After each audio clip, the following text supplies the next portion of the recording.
Good morning, Nigerians. Welcome to Walter Talk this beautiful Monday morning. And today we'll be zeroing down on issues of recall, processes, and concerns. In recent times, the Nigeria Senate recall process has taken center stage in political discourse, particularly highlighted by the ongoing attempts to recall Senator Natasha Akpoti-Uduaghan, the lawmaker representing Kogi Central Senatorial District. This constitutional mechanism empowers constituents to remove their elected representative before the end of their term. But the journey is anything but simple. As Nigerians grapple with differing opinions on the effectiveness and intentions behind the recall process, one may wonder, is the recall process truly an essential tool for accountability, or is it becoming a weapon for political vendettas? Today, we are joined by a political analyst who will help us navigate the intricacies of the recall process, explore its implications for our democracy, and address the present concerns it raises in an ever-evolving political landscape. And this morning, we have joining us live in the studio, Barrister Nnemeka Ejiofor. He is an Abuja-based constitutional lawyer. Thank you very much, sir, for joining us on the show. Thank you very much and good morning, and Baraka Salah to everybody. All right, can you explain the recall process for a senator in Nigeria? Thank you very much.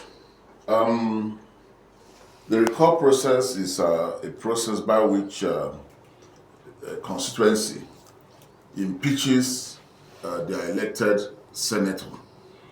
It's called impeachment by the people because it's a way of removing somebody who you had previously elected to be your senator.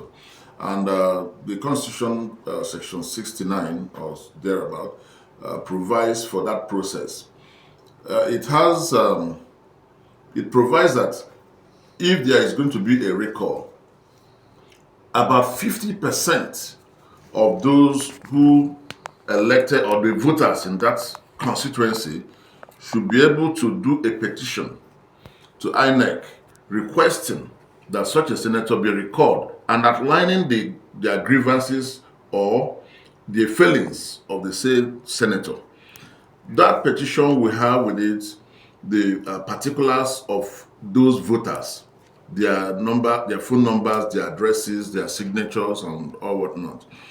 Now, when this is done, the INEC goes into verification of those information to be sure that we do not have ghost people trying to recall a legitimate or an elected Senate of the Federal Republic.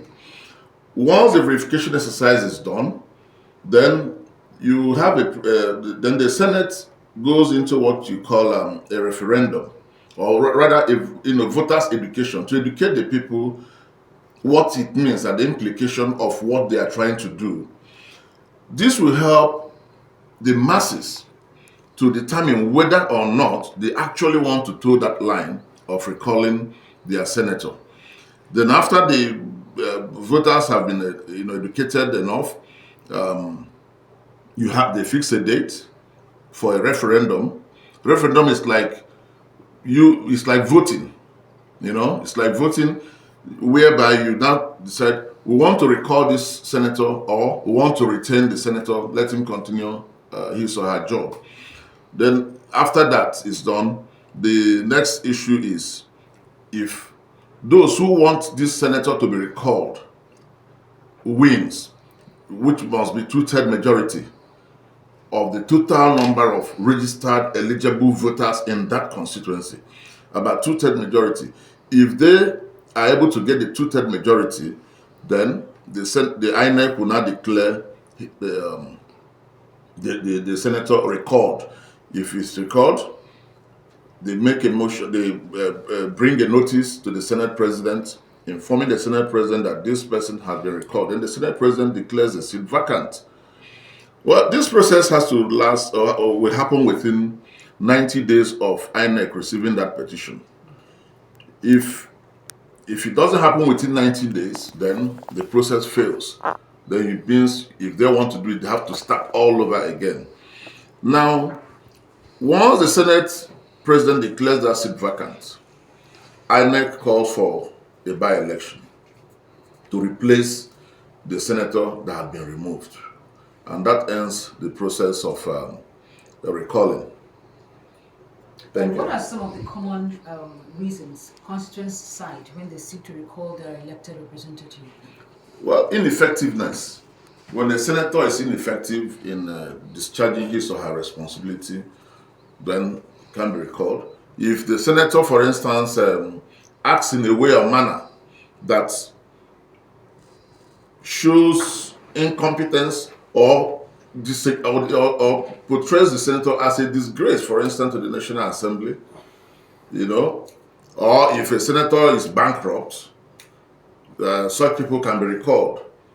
Anything you do that shows that you do not have that capacity to discharge your responsibility as a senator of the Federal Republic of Nigeria, then you may be recalled. For instance, if you have a senator who is found fighting on the street, for instance, I'm sure the constituency would not want to have such a person as their representative. I don't also think that the Senate House, the House of Senate, would want to also have such a person as their member. So when you bring your position as a senator to disrepute, then the tendency is that your people will say, no, we don't want this one. Call him back, and then we can replace with somebody more responsible. Now, how do these reasons contribute to the overall political climate? Well, the way it contributes is that a senator, for instance, is expected to uphold the Constitution. If you do not do things in line with the Constitution, if you do not do things in line with the laws, if you disregard the Constitution that you enacted or that you're expected to protect, if you do anything that is outside the law, then it brings the entire political climate to its knees. It gives you a situation where a senator, for instance, disregarding the law, disregarding the Constitution, especially, brings the entire political system, everything about our governance, to total disrepute, to total disregard. Under that circumstance, you are not advancing the political environment, you are not advancing the law and order, you are not advancing legality. A senator, for instance, who disregards court orders can be recalled. And when a senator is repeated for disregarding court order, then you are bringing the third arm of government to disrepute. And under that circumstance, nobody in his senses would want or would wish that you continue to be in the Senate, because you are going to give a very bad example to people like us, the commoners. Because I will not say, if my senator did this and I did the same thing, why am I being interrogated? Why is he not being interrogated? So anything a senator does which tends to lower the standard of legality and the politics of the country, such can give rise to the senator or even the House of Rep member or whoever to be recalled. Just the same way, if a president or a governor does something outside the law, such persons can be impeached. We hear the stories of the happenings in Rivers State, for instance, the attempt to remove Fubara on account of certain breaches of the law. Yeah.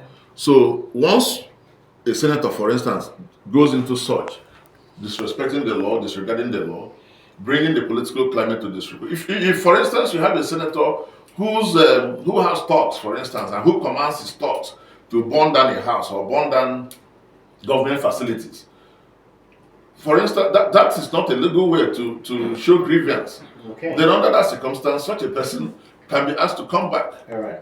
In your experience, what are the major challenges faced by citizens when attempting to organize a recall campaign? Some of one challenge the citizens have is education. Some of them who contribute or who donate their signature and particulars to the petition may not even know why they are doing that. In Nigeria, you have level of literacy is low. you have a situation where certain persons can be invited to put in their signatures and particulars without being told exactly why they are collecting their signatures and particulars. There are some They can be told that they are coming for empowerment. They can be told you are coming for empowerment, or if you know you love this senator very much, just put your signature. Oh, Mama, no, just put. Mama, just put your thumb. The Mama will just put thumb without knowing the reason why, she's appending her signature to such a document. And if you ask her, for instance, have you read? Because some of these voters are also illiterate. Have you read the petition? You tell that I don't even know how to read and write, but yet his or her signature can be found on the paper. Now, another challenge we may have in recalling is there could be political influences. The way people rig election to go in can also be the way a senator can be rigged out in a recall proceeding. For instance, you have where people stuff in ballot papers during election. What is a guarantee that there will not be stuffing in of a recall vote during this recall process? That is one. Secondly, politicians can influence people. I have made up my mind, I want to remove this senator. Then maybe in the night, the senator comes around with a bag of rice to my house and tomatoes and all the things I need, and tells me, look, if you vote me in, be sure that next month I'm bringing more. So these are ways of influencing voters to stop a recall process. You also have the legal issues where people can go to court. Like in the case of Natasha, she made attempts at the court, got an interim order from the Federal High Court in Kogi to stop all process of recall. Then subsequently, that order was overturned, and the court said, no, INEC, you can go ahead. The citizens, they have the civic rights to recall whoever they want to recall. So there could be challenges. Now, another issue is, for instance, in this Kogi own, there are still pending issues. Like, who is driving the process, for instance, of this recall? I understand a group called Kogi Central Frontal are in the forefront of pursuing the recall.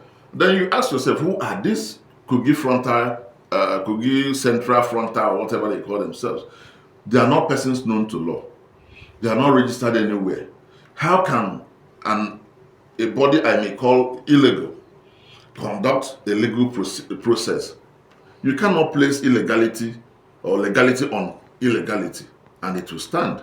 So the process has to be clear, direct, simple, and as much as possible convincing to the general public that there is need for this recall to be made, because the people who are driving it are actually people who are interested parties in the whole process. If you look at those frontal people, maybe some of them are not even from Kogi Central. It's possible because they are not registered anywhere. So how do you know where they are from? Maybe they are from Kogi West or Kogi North or wherever, or even from Anambra East. But because they have been contracted to do a job, so they are doing a job. So there is need for us to know who are championing the entire process. It is important. It must actually come from the registered members. It must be from the registered members, from the voters register with which the senator was voted in the first place.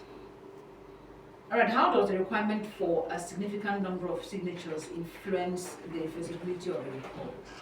Well, if you do not have sufficient number of signatures, it means that majority of the people don't want the recall. Okay.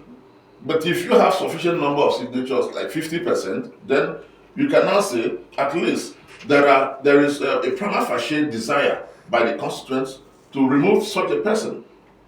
And then to bring it to full realization, you now must have at least 2/3 majority, 2/3. It is the same thing with impeachment of governors. 2/3 majority of those of your parliament. Okay? The same way if you want to impeach the president, 2/3 majority. So to remove a senator also, 2/3 majority of those who brought her in. All right, if you're just joining us, this is KFM Radio 92.9, the station that rocks. With us today is Nnemeka Ejiofor, Esquire. He's an Abuja-based constitutional lawyer. And our focus today is on issues of recall processes and concerns. You can be a part of the conversation